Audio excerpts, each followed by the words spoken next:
Most of them niggas is just there for the benefits of you falling. And when them niggas really say they there for you, when it come down to the shit, they missing. Let me tell you.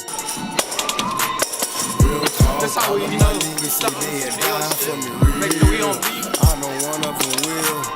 Real talk, all of my niggas say they arrive. Quarterback, up the hand across your chest like a heart attack. Where you guys about to go right now?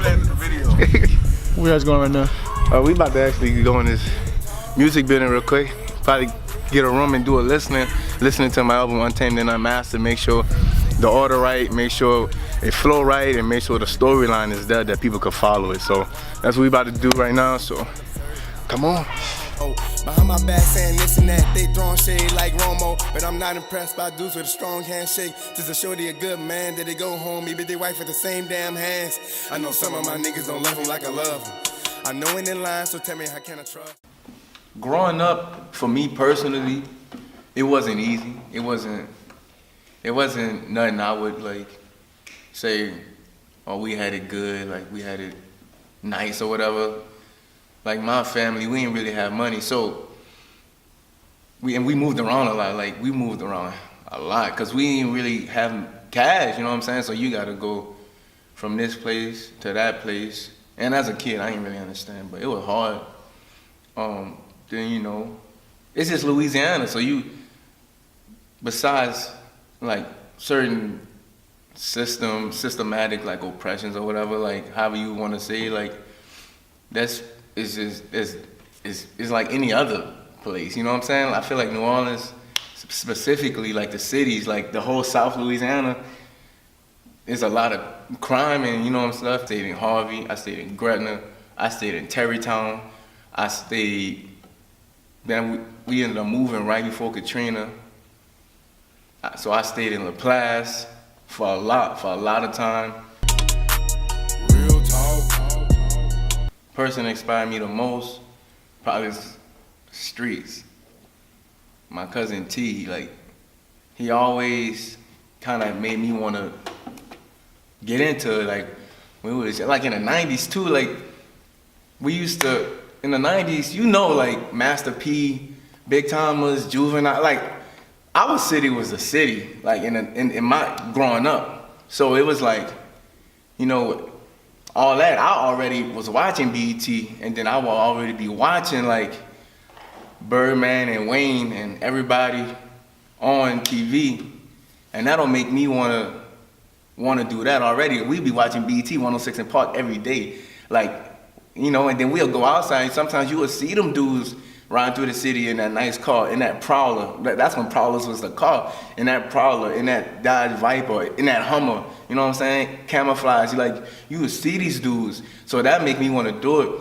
But more closely, my cousin T, like, we would be rapping, you know what I'm saying? Mike, my cousin Mike, I used to help him write his raps whenever he wasn't, you know, whenever he was home, he'll help me write with him. We'll sit down and write a whole song. He's like, Jay, how this sound? And he'll rap it to me or whatever. So I wanted to do it because of them, just because they really was doing it on a level. And I'll rap, and they'll be like, yo, that's, you know what I'm saying, IJ, like, you know what I'm saying? They'll hype my head up when I was real small or whatever. We sing swing. Same swing, what the same swing, with the same swing, same swing, do it all day, same swing, do it all day, same swing. Collegeville showed me love. Like, I really appreciate how much they support me and everybody else in Collegeville Finest. They support us, like, you know what I'm saying? They listening to our music. They came out. That show was so packed, dog. Let me tell you, we didn't do no promotion. It was only word of mouth. We put up a flyer for like a day, took it down on Instagram, Facebook, took it down. We didn't do no promotion as far as, you know what I'm saying, like mass promotion. And that bitch was packed. The upstairs of the pub was packed. It was yesterday, not Saturday, the beach is hopping. Got lemonade in my one hand, my shorty on the other. I call that girl Lousianna, cause she hot under my umbrella. Plus I'm chilling with my homies. The girls know we roadie, they get buried in the sand. I was having fun, and people knew the songs and people was just supporting us, and people was rocking St. Jamal's t-shirts that we had just put out that week. So it just felt good just to see like Collegeville was really rocking with me, but most importantly, they was rocking with everybody. So it was dope. It was dope.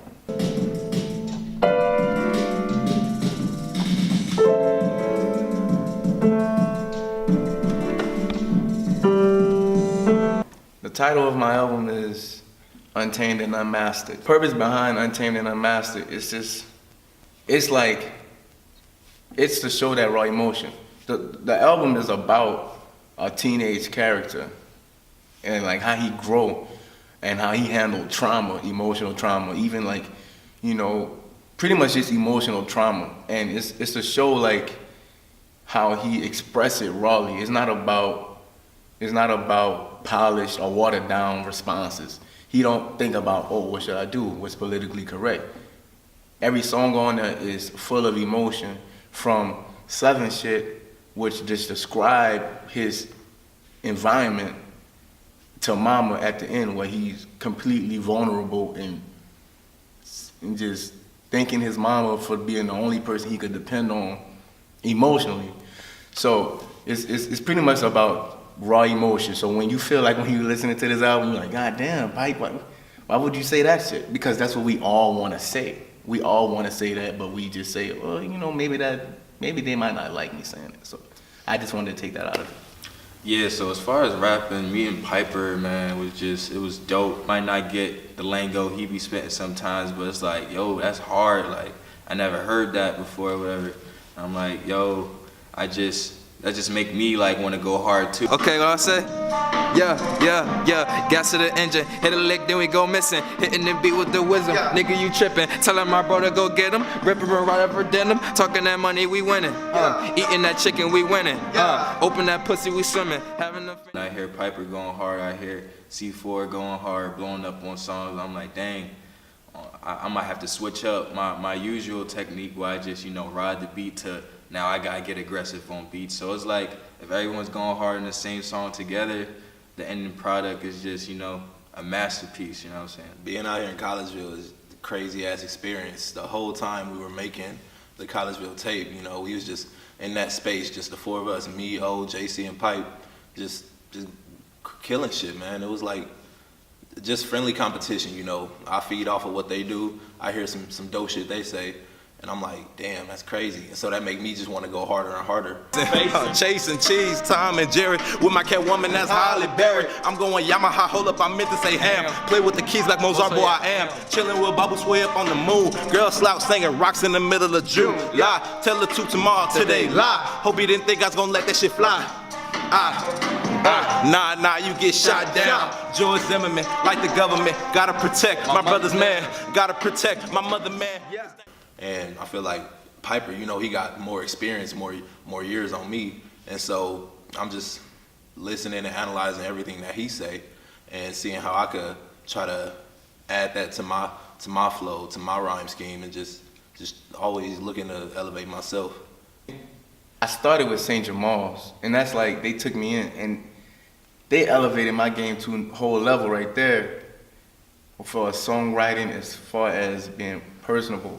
But then JC and them came a little later, and that just elevated my game to the point where I learned certain things. Like being with St. Jamal's, we was like-minded, so we could make a lot of our type shit. But I was kind of closed-minded as far as when it comes to different things. So for instance, we worked on that Collegeville album with Collegeville Finest. It was me, O, JC, and C4. I just noticed like C4 would come hard. C4 don't give a, he didn't care what type of beat it was. He was coming on that thing like a AK-47 on steroids. You know what I'm saying? So I learned like you could bring your style to anything, and that's how you get your sound. Like I learned that. Then I learned from JC. He might switch it up. He might say, "No, auto-tune on that, auto-tune," but mostly he'll be lyrical. Like, they both lyrical, but JC will be, you can see him like, whereas C4 will like make the beat submit. You know what I'm saying? JC will like more like ride with the beat. So I understood like, okay, they got different styles, then the different topics. Brand new whip every week, fresh pair of kicks on my feet like the streets. Like I'm streets, brand new whip every week, fresh pair of kicks. Like, Streets is my cousin, you know, my cousin T, like, who really influenced me. Like, even as a grown man, I still look at him like, you know what I'm saying? I'm in college or whatever. I got all this, and you know, people look up to billionaires, people look up to LeBron James, people look up to all these different people. I look up to my cousin. That's who I look up to. I always have. From football, him and my brothers and my mama, like, they taught me how to play football. You know what I'm saying? Especially with music, he taught me how to play the drums. Like, I was 6 years old and I was advanced because I was just learning from him. Like, he taught me how to dance. Like he taught me a lot of stuff. He just always gave me game. Like, even I ain't got this clothes, here, go buy me this. I bring my friends along. He take care of my friends. He bought my mom a car. He bought his own mom a car. You know, stuff like that. He only like a young bull doing it. You know what I'm saying? So that make me feel like, man, I ain't gotta look up to nobody really like that, cause my cousin. You know what I'm saying? So, but on a bigger aspect, we all got that streets character. We all got that dude in the neighborhood when you first growing up, or somebody that's close to you, and you like, man, you might not never say it, but you know like that's the man. You know what I'm saying? So we all got that streets character. So it's my cousin, but on a bigger level, it's just our character that make you feel the same way I feel about him. You might just see me pull up in the Bentley truck. Tell a little bitch I don't give a fuck. Give me the ass cause a nigga can't get enough. Tell a little bitch I don't give a fuck. Throwing up bread and she pick it up. Swear on these beats I be spitting up. Swing on a nigga and I bet he ain't getting up. Tell a little bitch I don't give a fuck. Hating on me cause I run it up. Scoring on every play. A nigga ain't got a punt. Back on the grind ain't got a front. Bad bitches on the party bus. Just wanna party down the lakeside. Shawty getting naughty down the lakeside. The party's poppin', this beat got the speakers knocking. Friday was yesterday, now Saturday the beach is hopping. Got lemonade in my one hand, my shorty on the other. I call that girl Lousianna cause she hot under my umbrella.